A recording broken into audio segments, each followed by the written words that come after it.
Aujourd'hui dans Humain tout simplement, la dissociation, une manière efficace de gérer ses émotions.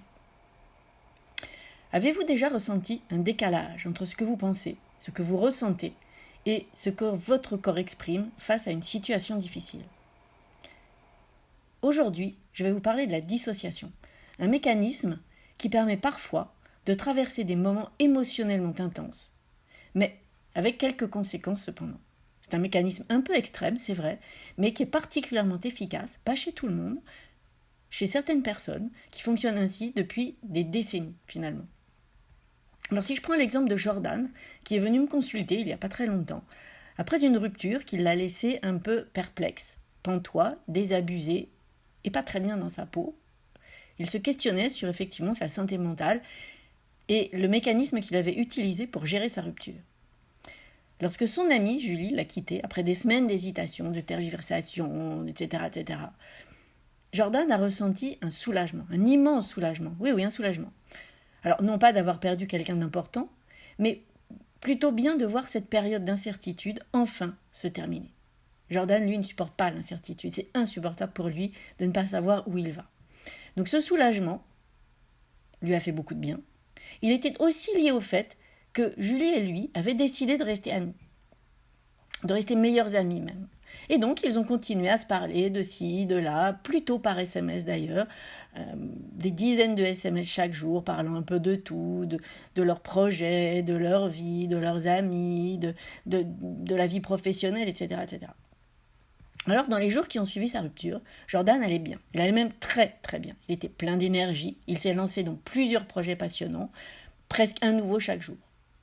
Sur le plan émotionnel, il était calme, détaché de ce qu'il venait de vivre. Il était, je sais pas, serein, il était joyeux même. Il a fait beaucoup de rencontres, il a repris contact avec des amis. Il allait bien. Si on lui demandait, il allait très bien. Alors, d'un point de vue cognitif, c'était quand même une autre histoire. Ses pensées, elles ne s'arrêtaient jamais. Pas forcément à tourner en boucle, mais comme il se parlait beaucoup avec Julie, Jordan lui analysait chaque parole, chaque attitude, chaque émotion qu'il lui semblait percevoir derrière les SMS. Et il cherchait à interpréter les signes. Alors c'est vrai que Jordan est plutôt quelqu'un qui a de l'intuition et qui savait à peu près percevoir les états émotionnels de Julie. Donc un jour, il était convaincu que Julie avait pris une décision un peu trop rapide, qu'elle la regrettait et qu'ils allaient se remettre ensemble. Peut-être pas tout de suite, mais que d'ici quelques semaines ou quelques mois, quand la tornade se serait un peu apaisée, qu'elle aurait repris ses esprits, elle allait revenir vers lui. À un autre moment, il se disait que leur relation était vraiment toxique et qu'ils n'avaient rien à faire ensemble, que la façon dont elle l'avait ignoré pendant un moment, de prendre son temps pour décider, etc., n'était quand même pas tellement correcte, et il était content que la relation soit terminée. Alors, à côté de tout ça, finalement, parce qu'il se trouvait plutôt bien, il était heureux de parler avec elle, il était heureux de ses projets, de sa vie, de son état émotionnel, etc. Mais à côté de ça, il avait quand même parfois un peu de mal à respirer.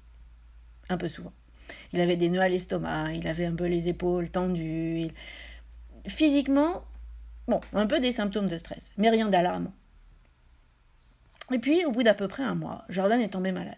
Pas grand-chose, une angine, fièvre, machin, par les temps qui courent, en automne, rien de très banal. En fait, ce qui s'est passé, c'est que son corps avait fini par lâcher. Après quelques jours de repos, une fois guéri avec Doliprane, machin, il a enfin réussi à apaiser ses pensées, prendre du recul sur la situation. Jordan était enfin équilibré, serein, et cette fois pour de bon. Alors qu'est-ce qui s'est passé ? En réalité, Jordan a vécu une sorte de dissociation. Une dissociation entre son corps, ses pensées et ses émotions, qui n'étaient plus connectés ensemble. La rupture avec Julie l'avait en fait profondément touché. Parce que Jordan était persuadé, intimement convaincu, que Julie était la femme de sa vie. Alors cet échec, l'arrêt de leur relation, a suscité non seulement des doutes en lui, ça a touché sa confiance en lui, en l'avenir et même dans les autres, mais ça l'a un peu détruit, se disant que jamais il ne rencontrerait quelqu'un d'autre, que sa vie sentimentale était terminée et qu'il allait finir tout seul, qu'il allait rester seul, parce que à part Julie, personne ne l'intéresserait, personne n'aurait cette complicité avec elle. Donc il s'en était tellement convaincu, ou il en est toujours convaincu d'ailleurs, que la rupture l'avait vraiment complètement démoli, mis à terre. Alors, le fait de se dissocier, ça l'a en quelque sorte protégé. Et même pas en quelque sorte, ça l'a protégé, ça lui a permis de survivre. S'il n'avait pas pu se déconnecter ainsi de ses émotions, il aurait été submergé par le flot de sentiments douloureux et il aurait probablement sombré dans une dépression. Au lieu de cela, sa tension émotionnelle s'est reportée, s'est transférée sur son corps, qui a dans un premier temps réussi à encaisser, gérant beaucoup mieux la tension physique que son cerveau n'aurait pu gérer la tension émotionnelle.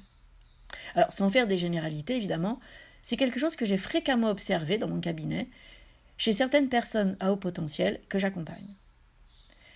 Pas toutes les personnes au potentiel, non, mais celles dont les émotions sont intenses, dont l'engagement est absolu, les aspirations élevées.